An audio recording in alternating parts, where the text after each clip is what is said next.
Hello and welcome to a fresh new edition of Markets Forward, your go-to show where we aim to get you everything you need to know as you gear up for the next trading session. We're, of course, coming off a working Saturday, but more importantly, a big rally that we saw last Friday, which in more ways than one was a real trading session. I'm Prashant. With me, my colleague Reema. Reema, hi. Hi, and we're going to be with you for the next 20 minutes with all the big news, key developments on Dalal Street, top corporate voices, and the big events to track ahead. But first, the market action. Quiet, right? I mean, absolutely quiet, right? Yeah. I mean, the Nifty didn't do very much, 25 points, and at no point did it look like it's going to do something dramatic. It was the frontline indices were like that from the word go. Now, that's the Nifty and the Bank Nifty. The Bank Nifty ended about 100 points higher.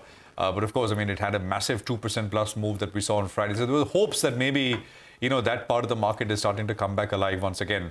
Not to take away from the fact that even though gains were small today, ICICI Bank is at a new 52-week high and so on and so forth. Small cap index was down 0.5%. That was what was noticeable, actually. And market breadth consequently was negative in a substantial way. PSUs as the one space which actually rallied, and this is essentially sectors like oil, metals, steel. Across the board, there was buoyancy in the PSE space. The Nifty PSE index ending about 2.5% higher. So very individual kind of movers. Some sectors doing well as well, but on the whole, for the indices, for the Nifty Bank, not very much to take away in terms of direction because of what we saw today. Reema. Well, absolutely. Just up 0.1% on the Nifty and the sensex, but the Nifty clinging on to 22,400 by the close of trade. The new high on the Nifty is a level of 22,440.9. So that's the new record that the markets hit off, at least in, as soon as we opened up for trade, there was a new high in store. And after that, markets, remained fairly range bound. There were 9 Nifty stocks, which also went on to hit record high levels. So they were NTPC, Power Grid, but you also had ICICI Bank, Reliance Industries, and Tata Motors providing that support and, hitting fresh record highs today. The small cap index, as Prashant said, the advanced decline ratio was negative. One stock closing in the green for 2 in the red, and that's courtesy the fall that we've seen in the small cap index. So the Nifty small cap index was down nearly 0.5%. And of course, the sector of the day was power, and we'll talk more about it. In fact, let's tell you what we've lined up for you on our show today. We start with the top movers and shakers of the day. Hormus joins in. The sector of the day was also life insurance, as the insurance regulator, IRDAI, may back down on the surrender value proposal. And the stock that we'll focus on is NTPC after the board approved a 17,000 crore investment in a super thermal power project. And CNBC TV18's popular segment, D Street Chatter, also on the show, where Nimesh will tell us why Samvardhan Madison was buzzing in today's trading session. And finally, the key market events to watch out for tomorrow's trading session. But let's get to our first segment of the day then. Hormus joins in. He's at the big wall with the top stock movers of the day. Hormus. Stock-specific activity dominated the day in today's trading session, and plenty of developments across sectors that took place today. And wind was the one that we started off with early in the morning, and Inox Wind ended 5% lower in today's trading session. It was a lower circuit, and also because of the fact that there are some news reports that are coming in about some wind policy revision, about reverse auctions being bought in favor again. So 5% lower there for Inox Wind. Even Suzlon ended lower in today's trading session. What did very well in today's session was Lupin. The stock hit a 7-year high in today's trading session, and more importantly, it has had a stellar 12 months with the stock gaining over 150%. But what has not done well, with one sector of the one space of the pharma doing well, the other space, that is the hospital stocks, they continue to get battered in today's session as well. Apollo Hospitals was down 1.5%. Global Health, Rainbow Medical was down almost the most in nearly 2 years, 8% lower there in today's trading session. Shalby and Fortis Healthcare also ending lower. What also remained under pressure was IT, and the Nifty IT index was one of the top sectoral losers in today's trading session. Emphasis, LTI, Mindtree, Coforge, after that decision to not go ahead with its ADR, also ending lower today, and Infosys also among the top contributors to the downside. Some insurance-related developments coming in today's trading session as well, and HDFC Life was among the top gainers on the Nifty, where news coming in that IRDAI may consider rationalization of the proposed surrender charges. So that stock did very well. And lastly, BHEL, the clarification coming in from the company towards the close of trade that it is indeed the single bidder for the Singrauli project of NTPC, but they are not sure that just because they've submitted the bid, they would win the order. Nonetheless, the stock ended 12% higher today at a multi-year high in today's session. Back to you. Okay, all right, Hormuz, thanks very much for that. Gurmeet is with us, Gurmeet Chadha of Complete Circle. Gurmeet, hi, good afternoon. Good to have you with us here. Shilpa Rout of Prabhudas Lilladher is also joining us. Shilpa, good to have you with us here. Gurmeet, just sort of to pick up on some of these big ones hospitals, if I can just come to you, Rainbow down sharply. There's Medanta down about 6-7%. On top of what we've already seen over the last few days, would you see this as a bit of a buying opportunity? I think in the mid-end, Prashant, also mind you the run-ups. See, look at the run-up in Apollo and even after Nifty inclusion, right? Most of these stocks traded 50-60 times, a very high multiple on EV/EBITDA. Yes, the business model has changed and now it's some parallel to even the hotel industry where you are now going for more, asset-light models. I think one name which is still not as expensive is Narayana Hrudayalaya. They got their strategy right, other than the offshore one. More focus now on tier 2, more clear, visibility on the number of beds they are going to add till 26-27. And if you see the recent report on medical tourism, India ranks still the lowest. So I think that's one factor which will ensure. And I don't see any. So this could be temporary, and I don't think the government has acted right now. So I think it's just market reacting, and you're tumbling on the weight of your own valuations. So we are looking at Narayana Hrudayalaya, I think, as one of the stocks to add on any corrections if we get. Okay, that's your preferred bet in the hospital space. Shilpa Rout of Prabhudas Lilladher is also with us. Shilpa, any trend to make out of today's trading session, and any stocks that you would keep on your radar for tomorrow? Yes, of course. Talking about the indices, we were still on the higher end of the range, which is very positive. We didn't see any sort of major shakeout. Also, there's no profit booking yet that we have witnessed. So I believe that this a couple of sessions, just consolidation or a breather aspect is also very good, so that we move towards 22,700 to 800 zones.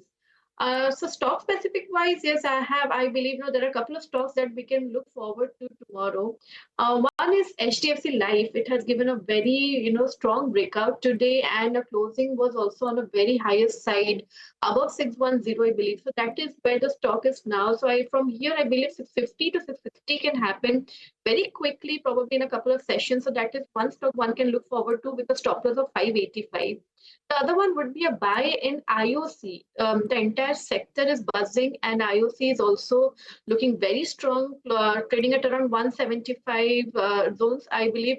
With a stop loss of 165 to 167 zones, you can stay long here and look for targets of 185 to 190. I got it. Coming back to you guys for more, but let's just talk about the sector of the day, right? And this is essentially, it became the sector of the day because of a CNBC TV18 exclusive. Now, we learned from sources that the regulator for the sector, the insurance regulator, IRDAI, is likely to review or reconsider a proposal on increasing surrender value to policyholders. Remember, the regulator in December last year had released a draft paper on increasing surrender value to policyholders by as much as 3 times. So, this, in that sense, would be a relief for insurance companies. HDFC Life is the second biggest gainer in the Nifty. Yash is here with details. Yash. Well, Prashant, as you correctly pointed out, this could be a big relief for life insurance companies if it indeed goes through in a positive way for life insurance sector. Now, this development could also take a major overhang away from these life insurance companies. What's the overhang? As you pointed out, December 2023, the regulator's proposal on increasing the surrender value and significantly increasing it. Surrender value is nothing but the benefit paid by a life insurance company to the policyholder in case of voluntary, withdrawal or surrendering the policy of the life insurance holder. Now, what we've been given to understand from our sources is that the regulator after multiple representations made from life insurance companies, is looking to rationalize some elements of the proposal when it comes to increasing surrender value. There are two important points particularly which the regulator is considering. The first one is to make a distinction between long-term and short-term surrenders. Now what the regulator is looking at, and what the industry is suggested to the regulator, is that policies which are surrendered below 5 years, let's keep the surrender value calculation mechanism the same as it stands today. A higher surrender value can be given for policies which are surrendered beyond 5 years of duration, irrespective of the total duration or the tenure of the policy. Now, this takes care of two things. One is that if the surrender value mechanism is kept similar to what it is today for policies under 5 years, then the problem of ALM mismatch sort of gets negated. The second one is that the insurance companies won't have to, deal with a lot of trouble when it comes to surrender value, because majority of the policies get surrendered below 5 years, where the ask is to keep the surrender value similar to what it is today. The second one is with respect to reduction of the threshold for calculation of surrender value. Now, if the threshold is reduced from what the regulator suggested in the previous consultation paper, then the overall surrender value also comes down, which is to be paid by the life insurance company. Now, both these aspects in the final regulations around surrender value are expected to be considered by the regulator in its March board meeting.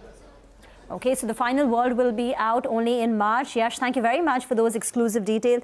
Gurmeet, you look at the life insurance space, but you're not convinced enough to own them and have them in your portfolio. Instead, you've spoken about ICICI Lombard being your insurance play. But tell us, now that the regulator appears to be backing down from this onerous what would have been a regulatory policy, your thoughts on life insurance?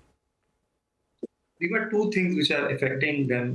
One obviously is this, if there's a clawback happens on surrender value, it's positive. See, that the problem has been that non-par business, so there are two policies, par and non-par. Non-par where you don't participate, which is your savings, typical individual protection, endowments one, which is the one which has higher margins. And then you have ULIPs, which give you more APEs but less margin, because ULIPs have less margin. So right now what is happening is that the VNB margins are coming off. If you see SBI Life, you see ICICI, you see HDFC, that's because the ULIP mix is going up.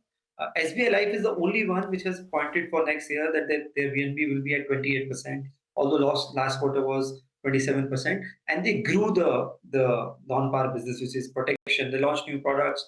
And they also have the branch network to grow that savings and protection business. So distribution becomes very important. So I think I'll have to probably wait for it. Maybe SBI Life looks more competitive and reasonable on valuations. Another one is Max, because of the capital infusion by Axis. In all likelihood, probably it will become Axis Life. And Axis again has a very good non-par portfolio. So they're working very, very closely with a lot of banks, including S Bank and others on the non-par side of the portfolio. And when Axis Bank equity infusion eventually also gives you access to a huge network, including Citi, which has got acquired. So those are two things we are looking at. Maybe Max at probably slightly lesser valuation. Okay, all right, got that. The other sort of stock which was in focus, actually stocks of the sector, actually power was a sector, right, which was in focus. NTPC, there was BHEL, which saw a big move. And of course, towards the end, there was a bit of a clarification from BHEL as well. The stock did come off a little bit, but was still up over 10%. But Vivek is here with details. Vivek. Well, that's right. So, what's actually happened is that thermal power capex, which has been highlighted as coming back in a big way, and that is actually playing out quite significantly. The government has said that 80 gigawatts of thermal power additional capacity will come up. The key amongst that, the key company would be NTPC, and in FY24 itself, we've already seen two supercritical thermal power project launches by NTPC. The first one was Lara, and over the weekend, NTPC said that the board has gone ahead and approved the investment for the Singrauli super thermal power project, a 2 into 800 megawatt project that implies the capacity of over 1.6 gigawatt. The total estimated cost for this particular project is in excess of 17,195 crore. Now, coming to NTPC again, they had gone ahead and increased the thermal power capacity guidance to 16.8 gigawatt from 11 gigawatt. This was done at the end of Q3, so largely in line with what the street was anticipating. But this came in as a positive development as far as BHEL was concerned. Remember, we had reported earlier that the company was the sole bidder for the construction of this particular thermal power project. And on the back of that, given the fact that the investment was approved by NTPC, today you did see quite a bit of a significant jump as far as BHEL was concerned. A clarification came to the exchanges, towards the close. BHEL said, they yet to receive the actual award, but they said that yes, we did participate in the project and we were the sole bidder. So it's an implication that largely, once this particular award does come through, it should ideally come to BHEL. And on this entire wind power reverse auction business, Vivek, if you want to briefly weigh in. Well, absolutely right. This is a negative surprise coming in for the entire wind power value chain. So what's actually happened is that in the previous auction, MNRE, which is the Ministry of New and Renewable Energy, has gone ahead and reinstated the reverse auction. Reverse auction basically means that it's an online bidding where you can see the bid that has been done by the competitor and you can go ahead and undercut them or give a lower price if you wish to. This was not the case, for the last 2 years, given the fact that earlier it was a closed bid and the lowest bid actually was the one that got the bid or got the project at the given price. Now, when this particular reverse auction bidding happened in the past, you did see valuations come off quite significantly in the entire wind power chain. So number one, it's negative for companies that are present and that are making wind powers, but power producers typically would have wind as a very small proportion of the portfolio. It's seen as a bigger negative as far as the wind turbine generator companies are concerned. So both Inox Wind and Suzlon Energy bore the brunt of the selling pressure in today's trading session. It is estimated that this particular time around, while in the last time, you did see very sharp undercutting as far as bids were there, which led to very low IRRs and also a few companies folding up. This time around, it is expected from industry sources that bidding would be at more sane or more reasonable levels. Thank you very much for that. Let's get to then the top corporate voices that we had through the day on CNBC TV18. Starting with Eicher Motors, the stock was under pressure on the back of its February sales performance. We chatted with Vinod Agarwal, MD and CEO Volvo Eicher Commercial Vehicles, who doesn't see any slowdown in the CV industry. He also added that they've gained market share and will now look to improve their margins. IREDA's third quarter performance was good with robust loan growth that aided margin expansion. Chairman and Managing Director Pradeep Kumar Das said that they will continue to grow at 25%. He also expects net interest margins to hold around current levels of 3.2%. All right, well, we'll have to take a quick commercial break here. Gurmeet and Shilpa, appreciate both of you joining us here on the program today. Thank you very much for your time and speak with you soon again. But we'll come back with what's on Nimesh's list on D Street Chatter. We'll also tell you the events to watch out for as we come back tomorrow.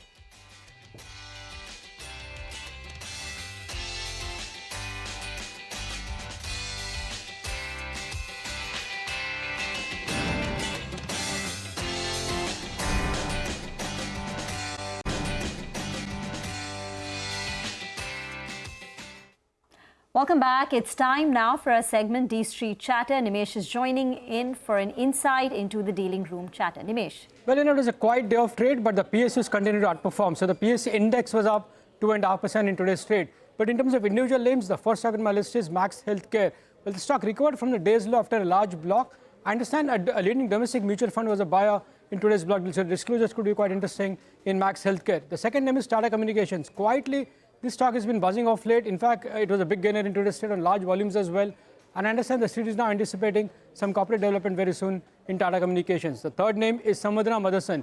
Well, the stock has been buzzing off late. Today, it actually came off the day's high, and the street is anticipating a large block deal very soon. The strategic investor is the likely seller in that large block. And the last name is Lemon Tree. For the second day running, strong buy flows from FIS. So expect high delivery volumes. And looks like, this is one stock which has been accumulated by the larger FIS. All right, Nimesh, thank you very much for that. That's a quick one today, quicker than usual. Well, before we go, we'll leave you with what to watch out for, some of the key events as we come back tomorrow. Ekta is here with that list. Ekta. Thanks for that. Well, in terms of the global cues, we do have some macro data to reckon with. So the US Global Composite PMI, we have the US Red Book Index, ISM Services New Order Index from the US as well, Fed Bar speech. Now, there will be Composite PMI from the Eurozone, UK Composite PMI and the Italian GDP as well. Back home, we have the HSBC Composite PMI, and separately, we have Suven Pharma, where there will be an analyst call at 2:30 p.m. tomorrow. So that'll be something to watch out for. And Samsara Engineering is going to be be showcasing at the Antique conference. So maybe that stock would be one to watch out for as well. All right, Ekta, thanks very much for that. So that's the list of things to watch out for. Tomorrow, it's a wrap on this edition of Markets Forward. From all of us here, it's goodbye. Thanks for watching. But we'll be back with more news and updates on the other side. Stay with us.